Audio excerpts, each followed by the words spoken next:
실제로 겪었던 실화괴담들. 첫 번째 이야기, 내 군대 후임은 무당 집안의 아들이었다. 아마도 2차 정기 휴가를 마치고 복귀했을 때인 것 같은데 우리 부대는 강원도에 있는 이사단이었지.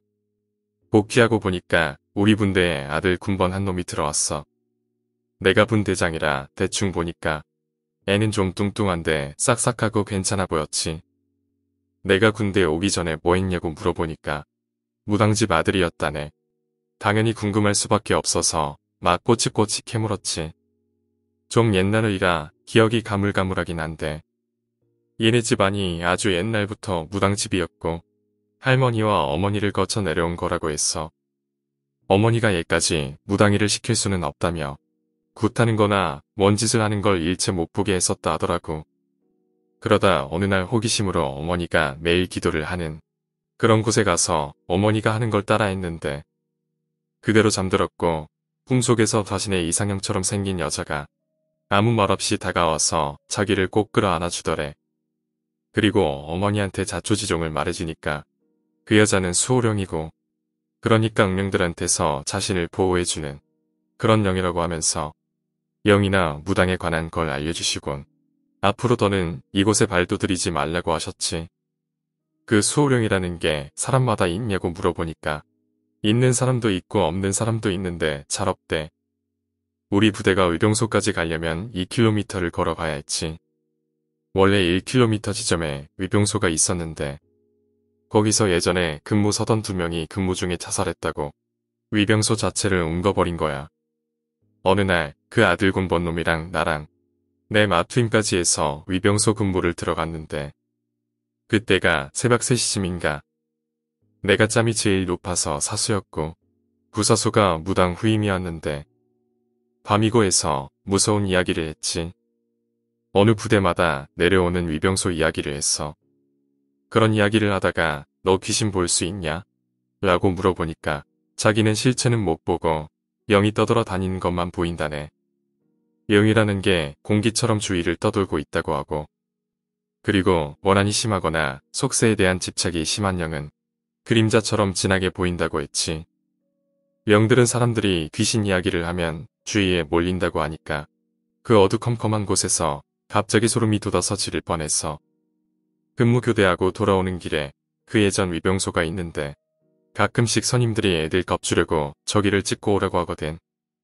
나도 이등병 때 거기를 찍고 오는데 진짜 온몸에 소름이 돋아나서 죽는 줄 알았지.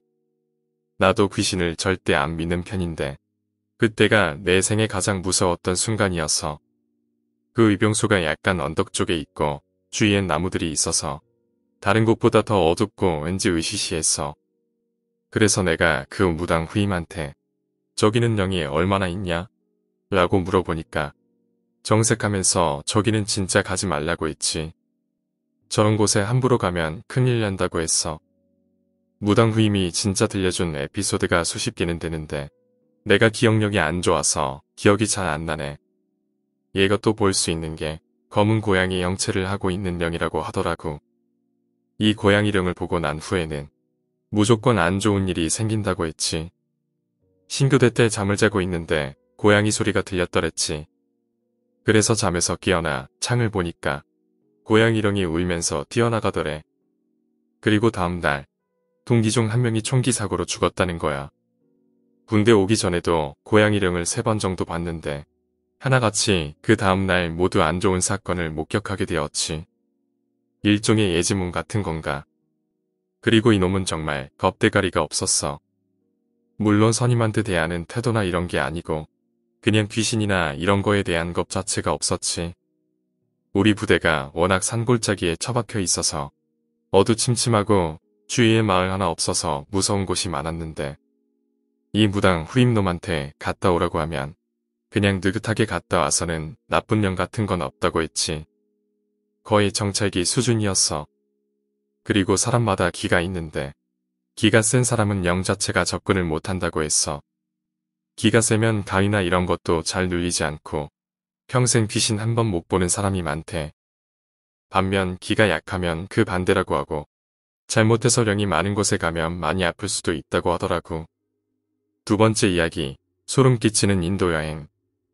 지금 할 얘기는 2011년 여름 인도에 갔었을 때 있었던 실제 이야기야. 나와 내 친구 그리고 후배까지 이렇게 3명은 학교에서 지원하는 배낭여행 프로그램 팀에 선정이 되어 인도에 가게 되었지. 15일 일정으로 계획을 짜고 3일차쯤에 고아라는 지역에 갔었거든. 해변가 위치에 있고 완전 깡촌 같은 곳이었어. 게스트하우스를 잡고 우린 신나게 놀았지. 근데 거기서 오토바이를 타고 놀다가 내가 빗길에 사고가 나서 팔을 다치고 몸에 많이 쓸리는 부상을 입었어. 그래서 애초에 2박 정도만 하고 딴 곳으로 이동하려고 한 계획을 수정했지.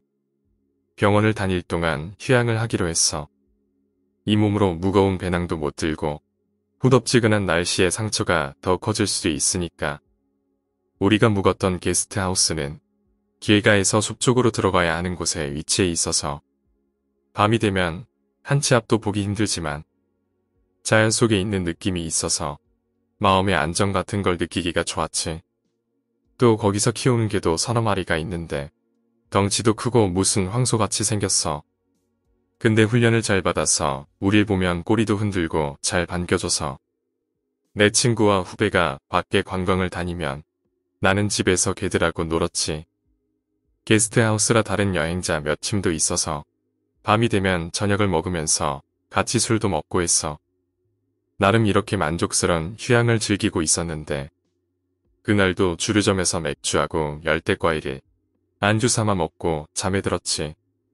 근데 잠을 자는데 밖에서 비명소리가 들리는 거야. 난 처음에 꿈을 꿨나 싶어서 잘못 들었겠지 하고 긴가민가 하고 있었어. 소리가 엄청 처절하고 컸거든. 꿈일 거야 하고 했지만 혹시나 해서 아주 작은 목소리로 옆에 있는 후배한테 무슨 소리 못 들었냐고 물었지. 어차피 자는 중이라 대답 못할 거라 생각했거든. 저 비명은 내 꿈속에서 들린 거라고 생각했는데 형도 들었어요? 라고 답하는 거야. 머리가 쭈뼛 서고 소름이 끼치는 듯한 느낌이 들더라고. 내 친구도 잠에서 깬 채 상황을 주시하고 있었고 아무리 건장한 남자 셋이라지만 그것도 숲속에서 한밤중에 어찌할 수가 없잖아. 우리는 우선 무슨 일인가 살피려 옷 쪽에 귀를 대고 있었어. 근데 그 게스트하우스 마당이 돌자갈로 되어 있는데 계속해서 소리가 나는 거야. 창문을 열어보고는 싶은데 그럴 용기는 없고 별의별 생각이 다 들었지. 어렸을 때 봤던 호스텔이라는 영화도 생각나고 각종 공포 영화가 마구 생각나서 혹시나 하는 마음의 짐을 문 쪽에 두고 거의 뜬 눈으로 밤을 지새웠지. 그렇게 숨죽이면서 있으니 어느덧 새벽이 되었어. 그제서야 밖에서 조금씩 인기척이 들려오더라고. 그래서 우리도 문 열고 나가봤는데 집주인은 그냥 덤덤하게 청소하고 있었지. 비명소리 못 들었나 싶어서 괜히 설레발친 우리만 뻘쭘한 상황이었어.